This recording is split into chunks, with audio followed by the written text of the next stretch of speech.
Today on Anxiety at Work, we talk about conversations. We've all had that moment when we wondered, what did I say to make that person so mad?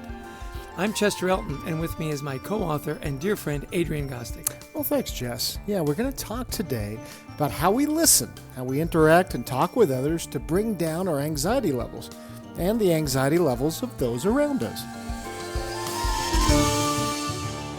Our guest today is Chuck Weisner, a thinker, coach, and teacher in the areas of organizational strategy, human dynamics, and leadership communication. He has spent 25 years as a consultant and advisor to leaders in companies such as Google, Apple, Tesla, General Motors, and Shell. I've heard of every one of those, Chuck. His methods are anchored in years of research and the practical application of the foundations of conversations. He is the author of The Art of Conscious Conversations, transforming how we talk, listen, and interact. Chuck, we're delighted to have you on the podcast. Thanks for having me. Great to be here. I like spreading the word. Oh, good. Well, we like to think about this. I don't know if the last time we've chatted about sort of conversations, so this is good for us. And I think most of the time in life and work, as you know, we end up talking and listening with others, and we're a little on autopilot. Right. And stress and emotions can trigger conversations to go off the rails, and most of us, we kind of lack the tools to improve those conversations. So start us out by talking about what goes wrong with most of us in conversations. Okay, I think at a fundamental level, we are like fish in water. We're like humans in conversation. And so we grow, we're born and we grow up in our families and our cultures, and we adopt all those patterns of conversations. Some are good, some are bad. So we sort of like just do it without even A, thinking about it, and B, I think a big part is we aren't educated about it. We aren't educated about how conversations work, how we can advocate better, how we can listen better, how we can ask questions better. So that's sort of was the how the book was birthed, because with my clients over the years, some clients would say, well, geez, this is really going to change how I lead, or they're going to say, why didn't I learn this in elementary school? So... Yeah, so what you're saying is you kind of inherit the way you converse with people. Did I get that right? Yeah, and we inherit it, and we adopt these patterns that we don't even consciously choose. We just sort of like get them, and then we have them as patterns, and they're very comfy. They're like nice warm slippers or nice pajamas because we know them, we know how to do them, we don't have to think about it. It takes no energy, it takes no effort. So to step back and go, well, wait a minute, let's pay attention to them is really, sometimes not easy work, because you got to look at your own your own mess, Sure. But it's in the end, you become much more cognizant of how they work, and so you can navigate tough spots better. So just to kind of recap, Chester is probably, if I was talking to his mom or dad, I would be talking very similar. Same with me. We kind of inherit those. That's really fascinating. Yeah. No, listen, and I totally relate to that. When I'm with my brothers, we have the same cadence. We have the same expressions. We have in many cases, people kind of freak out because they'll say, I'm getting Elton in stereo. Like, you guys sound and act exactly the same. You're clones. Well, okay, so let's go deeper, because you do talk about this idea of fundamental conversation types, which I think this is really interesting. And there's 4. Yeah. So do you want to walk us through that, and knowing how when we know these conversation types, we can better communicate with people we're talking with? Sure. And so the 4, well, before I do that, I just want to piggyback onto our thing about adopting how we talk, because I like to call them patterns for a very particular reason. I call them patterns because I think it takes some of the sting out of it, some of the judgment out of it, some of the self-judgment out of it, where when we start looking at our conversational patterns, we can look at it with curiosity and go, oh, wow, God, I learned that from my pop, or I learned that from my high school history teacher or whatever. So the idea of looking and labeling them as patterns helps us sort of get a little removed, and we go, oh, that's not me, it's a pattern, and I can change it. So I just wanted to plant that seed because it helps. So the 4 conversations are something that I learned through my studies in the ontology of language. And then later, it dawned on me that with all the complexity of language and all the books out there around the different components of language, it's very hard to get a hold of that material. And so I found that the 4 conversations were a way to organize a lot of complexity and a lot of tools and practices so that it was more manageable and more practical. So the first conversation is storytelling, and we thrive on storytelling. Stories are a beautiful thing. In fact, we would not be able to exist without them. Our brain there's a part of our brain that just makes stories. You know, it collects these billions of bits of information based on our past, based on our history, based on our experiences, says, oh, here's what's happening, and then we have a story. And they're beautiful things until they aren't. And I say that because stories serve us really well, but because of this unconscious process that goes on, we also adopt stories that don't serve us well. And the small example, not small, but a quick idea of a sample I have in the book is I grew up being told I wasn't a big enough man because I didn't like to skin the deer in the basement, because I cried and my 3 sisters cried, but I couldn't cry. And literally when I started studying language, it was only then that I realized I had a master story that said, you're not a big enough man. And when I was able to bust that story, I walked into the office, the next day, the next week, whatever, who knows. And I walked in and the president of the company is there, a friend of mine, and I eventually become a partner in this firm. We're having coffee. And I look at him and I say, to myself, I say, oh my God, I'm taller than Bill. And before that time, I never saw myself as the 6-foot man I was, right? So that's just a small example. So every meeting we go into, every family reunion we go into, every Thanksgiving dinner, we all come with our stories, right? They might serve us, they might not serve us, but paying attention to them and bringing them into the light is really helpful. Should we stop in questioning each one, or should I go through the others? Well, I'm just kind of curious about, they serve us until they don't. That really resonated with me because, I have friends where everything's a story. Yeah. And it kind of gets annoying. Yeah. Do you know what I mean? So, and at the end of this elaborate story, my question is, so is that a yes? Did you say yes after that 15-minute, travel story? So I love what you're saying there about, it serves us until it doesn't. Right. And I think, a lot of us, and Adrian and I do a lot of public speaking, we can get caught in that story trap. Right. Where everything has to be a story. Is that kind of where you're going in that it serves us until it doesn't? Sure. It's the only way we have to communicate. Yeah. Yeah, and I think when I say until it doesn't, it's the stories that aren't serving us well, or serving our audience well, right? And so then we have to go inside, and we have to go, what? Let me take this story apart. We have to do a little deconstruction and say, what are stories made of? And they're basically made of 2 things. They're made of facts and they're made of opinions. Facts, minus the last 4 years or the last 6 years, used to be something we could all agree on.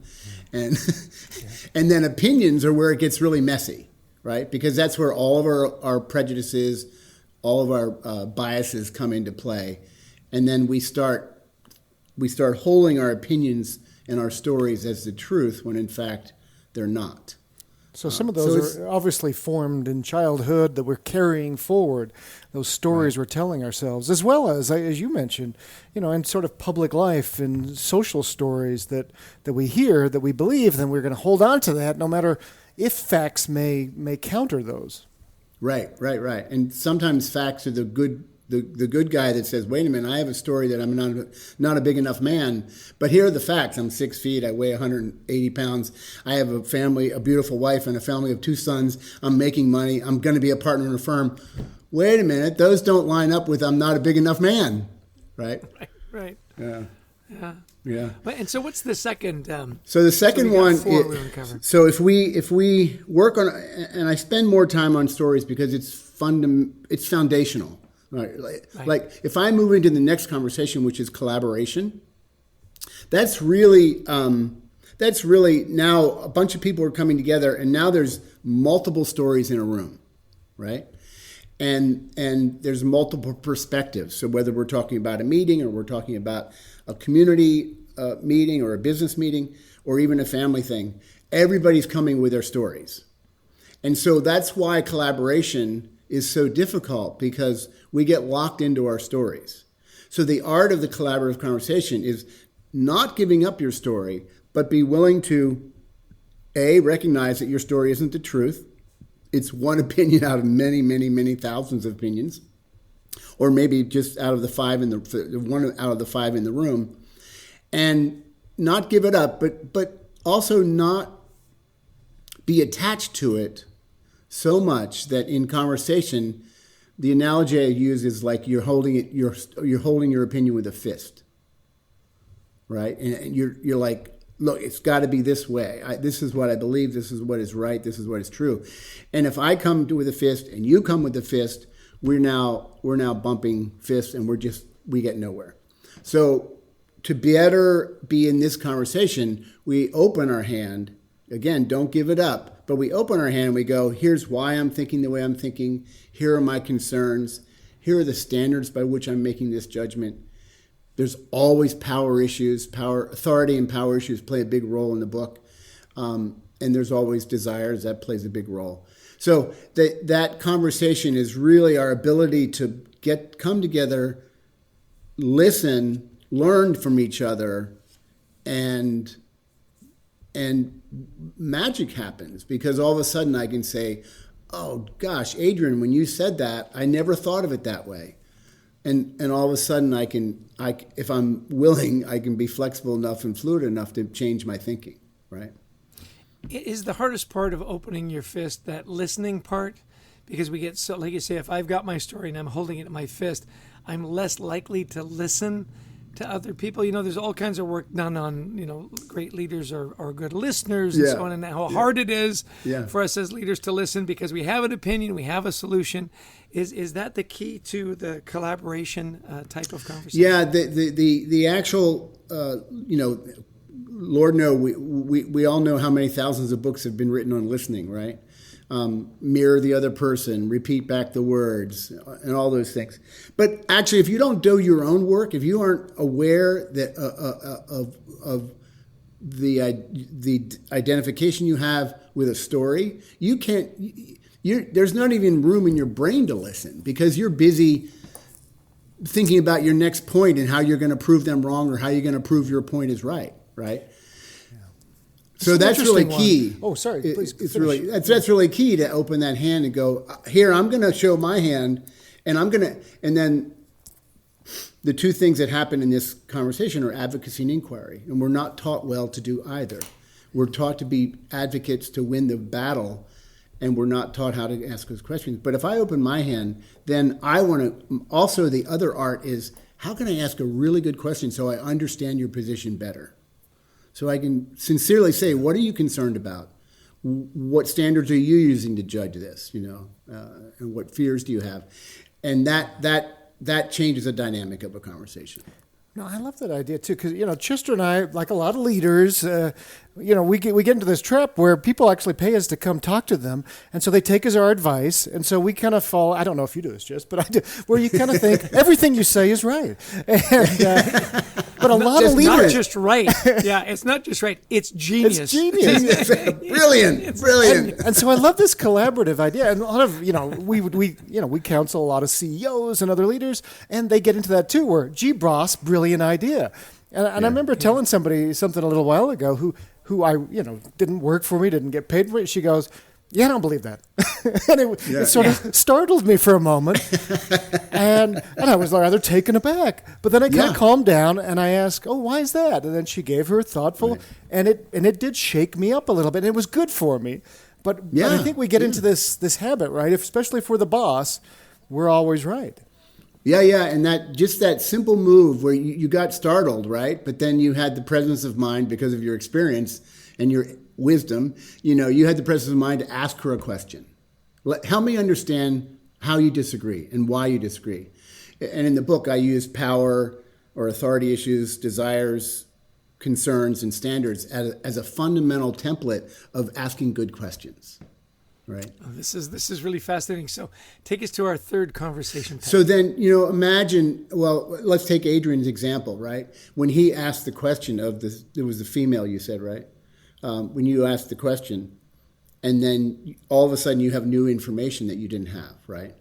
So when we are in a real good collaborative mutual learning conversation, what happens is we almost slide into a creative conversation. Which the third one is the creativity, the conversation for creative conversation. We slide into that because what happens is, as we let go, we open our hands, we're learning from each other. There's space in our mind because we aren't so locked down, and ideas bubble up. And in Adrian's case, it might have been that you and the CEO might have said, "Well, it's not Adrian's way," and then you hear her, and maybe a third idea, maybe a new idea bubbles up that you didn't think about or she didn't think about. And so that's the value of the creative conversation. And there's a couple parts to it. One is at an individual level, are we willing to put aside our judgments so we really can consider possibilities? Because this conversation is about uncovering possibilities, being open to possibilities. And then the other personal element is really trusting our intuition. Because often our intuition is going to say, hey, try, go that way or go this way. But often because of our stories and because of our defensiveness, we can't even hear those voices. Does that make sense? Yeah. You're open. All of a sudden, you're open to that creativity. And I think that's what's really missing in a lot of conversations, whether it's within your families or within your communities, certainly in the political spectrum. Yeah. There aren't very many creative conversations going on. Right. I'm right, you're wrong. Right. And a lot of people say it's a brainstorming conversation. Well, any brainstorming session you've been in, the first mistake that's made is someone will come up with an idea and the next person says, we tried that 5 years ago. Right. Boom. Right. And they shut it down. And the conversation is shut down. Right. And the art is to be open to possibilities. It's like, it reminds me of I think of quantum physics, because there's all this potentiality and all these possibilities. But if we are locked in on a particular answer, right, or a particular direction, we can't see we can't even hear all these other possibilities. Yeah, right. Thanks for going to quantum physics, because Chester or I would have gone there pretty soon. Yeah. It's kind of our go-to, really, when you think about it. Yeah, you can blame everything on quantum physics. Yeah, ever since we watched The Big Bang Theory on TV, we've been taking a deep dive on quantum physics. I love that show. Yeah, so conversation type number 4 is... Okay, so now everything we talked about is, I think of it on a spiral. So we can get locked into our own story, good or bad, but then if we hold it open, we come up a funnel and we have a collaborative conversation where we're opening things up. And then we have that conversation and we come to creative conversation. That's wide open, right? What's possible? And then the last conversation is commitment conversations, where it collapses back again. Because commitment conversations are where the action is. This is who's going to do what by when. It's sort of like it's like business and, life. We live on promises, one chain of promises after another. Like if you ask me to do the podcast and I agree, right? Voila, we have a podcast, and then it serves you in one way and it serves me in another. Because we did the podcast, I can say to somebody else, hey, I did a podcast with Chester and Adrian, And so we live in these little promises, right? And interestingly enough, we do that conversation really badly. Because we're addicted to yes, we're addicted to sure. The boss says, hey, can you get me those slide decks for this afternoon for tomorrow's meeting? On a flyby request, and I'm sitting there at my desk saying, oh, yeah, sure, boss, no problem. And then I spend 4 hours doing it, send them to me that night, the next morning to find out it wasn't what they wanted at all, right? Because I just said sure, they weren't clear about what they wanted, I didn't ask questions about what they wanted, and so we end up with a bad promise, which breaks, which then leads to distrust. So there's a particular dance that I lay out in the book, that helps us understand that how this thing gets structured and how to just slow it down a little bit. And, if you're going to make a request of someone, be clear. There's timing elements. There's what does good look like elements. There's authority elements. There's all these pieces to it, right? But in the end, it is about making promises and then fulfilling them, because that's how we build trust. So what if you're addicted to yes? Chester and I just had this conversation yesterday. We were working with a client in Denver, and he says, I got on this 2-hour call with 20 people on a Saturday. I said, well, why'd you do that? And he goes, I don't know. So counsel Chess. He's a little addicted to yes. Yeah. No, it was one of those things where I said, all of a sudden I'm on this thing, and I go, why would I give up 2 hours of my Saturday for a panel that's too long and too many people? And Adrian's much better at this than I am. He says, don't you look at your calendar? I go, I guess I don't. I just, it was a friend of mine that asked me to be on the thing, and I said, well, he's my friend, and he would do it for me, so I'll do it for him. Yeah. And I think you're right. We do get addicted to, I want to be the guy that always supports everybody else. And if I start to say no, that's that diminishes my brand, right? I'm a helper. That's right. That's sort of the social pattern, right? I mean, and again, it's not, don't take it personally. It's you didn't even choose that pattern. Right, but it's my mother's fault. I'm going to go right to my mom. Yeah. That's right. Look at when someone makes how this game works. This dance with commitment conversations. Someone either makes a request or an offer. That it's as simple as that. Someone says, "Will you do this for me?" Or I can make the decision, make an offer, or I will do this for you. And then it falls into the trap of, sure, that sounds good. Of course I can help, right? But that's only one option. No should be part of our vocabulary. Only for self-preservation, only for taking care of ourselves, and sometimes taking care of the other person. They're asking something that maybe doesn't need to be done or should be done differently, right? And one of my teachers, his name was Rafael Echeverria.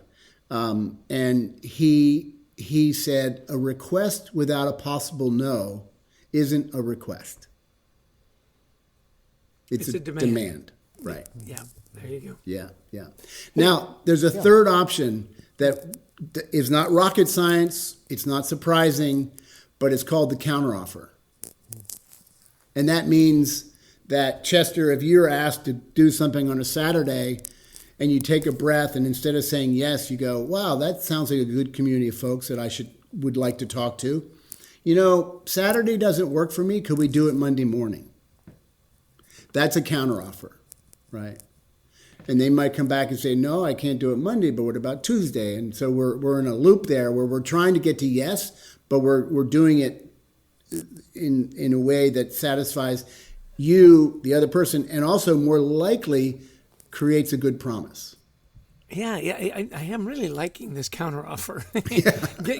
Get them to say no, right? Then you're off the hook, right? Right. Hey, I made a good offer, and it's kind of like when you offer to help somebody move, and then they hire a mover, you get credit for the offer. Yeah. Even though you didn't have to help the guy move. This is genius. Yeah. So, and it's really true in business. These flyby requests, that someone gives. There's no space there to ask some questions like why do you want the deck? Who's it for? How long does it want to be? What's your style? I mean, all those things, if you ask a few questions, you're more likely to come up with a good promise. So I'm inserting this notion of clarifying a request before you even get to yes, no, or counteroffer. So if a request comes your way, ask, well, what's it about? Tell me more. Why are we doing this? What would be the benefit? You ask them questions so you can better understand what you're saying yes or no or counteroffering. Yeah. Does that make sense? Smart questions, yeah. Hey, by the way, we had a list of questions for Chuck. We've asked two. It's amazing how interviewing a guy who's an expert on conversations led to a really great conversation. This has been really fun. How do people learn more about your work, Chuck? Where would you send them? My website is chuckwisner.com. I am on Instagram. I'm sort of promoting the book on Instagram as Chuck_Wisner. I'm on LinkedIn, Chuck Wisner. The book is available on Amazon for pre-order, and it's going to be available next Tuesday, the 25th, something like that. So that's and I'm writing a bunch of articles that I'll put on my social media and LinkedIn. I just finished an article for the Harvard Business Review. Actually, it was published 2 days ago, and one for Psychology Today and one for Fast Company. So those articles should be available. So Chuck, no, this has been such an engaging conversation. And the thing that we've done a lot of work, obviously, the podcast on anxiety. How does mastering these 4 types of conversation help lower people's anxiety? And then my follow-up question is clearly this is a great tactic in your personal and your family life as well. So if we answer those 2 questions, and we'll wrap it up. But this has been beyond interesting. Yeah. So about anxiety, I think a lot of the root of anxiety. In my book, I again use a spiral that when we can catch ourselves in conversation or catch our emotional reaction, our anxiety or our anger or our disappointment, I like the visual of a funnel. And at the bottom of the funnel is fear.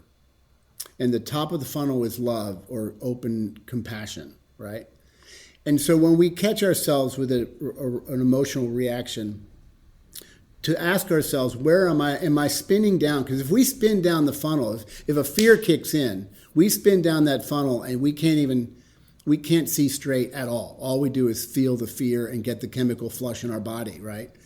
So if we can catch ourselves somewhere and go, whoa, I'm having this anxiety. What's this about? And we can actually ask ourselves a few questions. What am I concerned about? Are my desires not aligned with reality? Is there a power struggle going on? Just that moment to just ask yourself a few questions often brings some worries and things into the light so you can actually manage them better. Because when we're going down the funnel, it gets pretty dark and foggy down there. And the idea is to become aware of what our thinking is behind our emotion so that we can manage it. Most people don't realize that your emotions are a physical manifestation of your thinking. Right? And so if you can get under it, then you're having a much more conscious awareness of how your thinking is driving fear or whatever it is. Does that make sense? Absolutely. Love the idea of catching ourselves in the fear funnel. Hey, if you had a couple of last takeaways for the listeners today, a couple of things to take away, 1 or 2 things, what would you say, Chuck? I'd say start with yourself. When you are in a conversation that feels like it's going off the rails or is stressful, calm, get yourself present, ground yourself in your body, sit straight, and really be willing to reveal some of your thinking, right? And that takes a little work because we all have to process our inner dialogues, what I call our private conversations. But that work is enormously valuable because in the moment then you become much more adept at not being hijacked by them, but by using them in a positive way. And the second thing is, I think we have to fall in love with questions. I think we are taught to advocate. We're taught in school, we raise our hand to have the answer. We aren't raising our hands because we have to go to the bathroom. Well, maybe we do that when we have to, but we're raising our hand because we have the answer. We don't raise our hand and say, I have a really good question for you, And some teachers a good teacher would be open to that, but a not good teacher would not be open to that. So I'd say we have to fall in love with questions, to better understand each other and to better understand ourselves. Just such good advice. I love everything you've said, and it's so interesting as you start to break it down into the 4 types. That really resonated with me because as you mentioned, the first one, the storytelling, it's so easy to get lost in that, and that's your brand, and disregard the others. And as you start to understand the different ways to communicate and to protect yourself. I also really appreciated the idea there of how you tamp down your anxiety. You start with love, don't let it funnel down into fear. Start with yourself. So some great advice there. Listen, Chuck, this has been delightful. Tell us one more time where people can get your book, because they're going to want to have it if they want to have deep and meaningful relationships at work, at home, and in their communities. Is that a big enough endorsement right there for you, Chuck? Great. It's online at Amazon. It's online at Barnes & Noble. And I'm hoping it'll be in bookstores in a week or so. So have at it. And, it's there's a lot of stuff packed into the book, but it's worth the effort. Excellent. Well, listen, thanks so much for being on the podcast. It really has been a delight. Thanks. Thank you both. Okay, Adrian. So 15 questions on the sheet. We got through like 2 because he's such a great conversationalist. Tell me what some of your main takeaways were. Well, just this whole, starting with that we are not educated to have conversations. What a silly thing that in, 18 years of going to school or whatever it is, by the time you're all said and done, that nobody's given you at least one lesson on here's how you have a conversation. I remember a business leader that used to do that with his new employees. He'd sit them around a conference table and say, okay, have a conversation with me. Because he knew they were going to be interacting with clients and each other. And they had no idea, these young people, how to start a conversation, how to maintain a conversation. So he actually had to teach them this.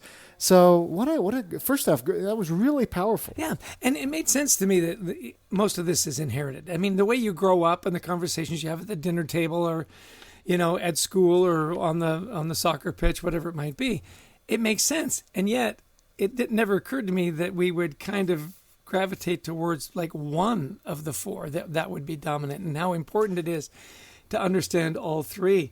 I love the commitment, the commitment conversation, that clarification, and how that tamps down your anxiety. I know, what's expected, when it's due, how perfect it has to be.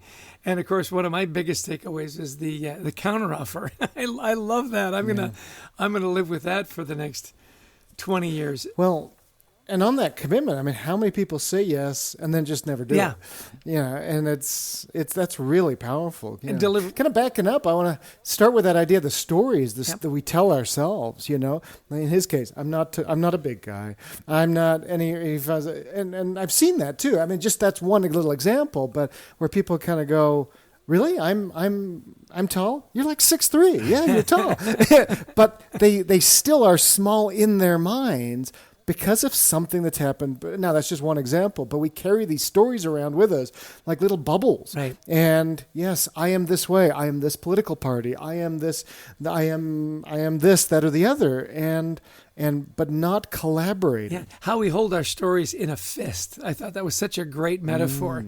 And to be collaborative, you've got to open your fist. You've got to be open to other people's ideas. My last takeaway that I just thought was brilliant is fall in love with questions.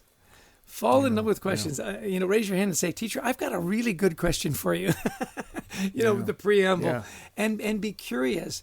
I think, we've lost in our personal dialogue, in our public dialogue, that curiosity. And of course, the outreach of curiosity is lots of questions. So fall in love with questions. It was my big takeaway from today.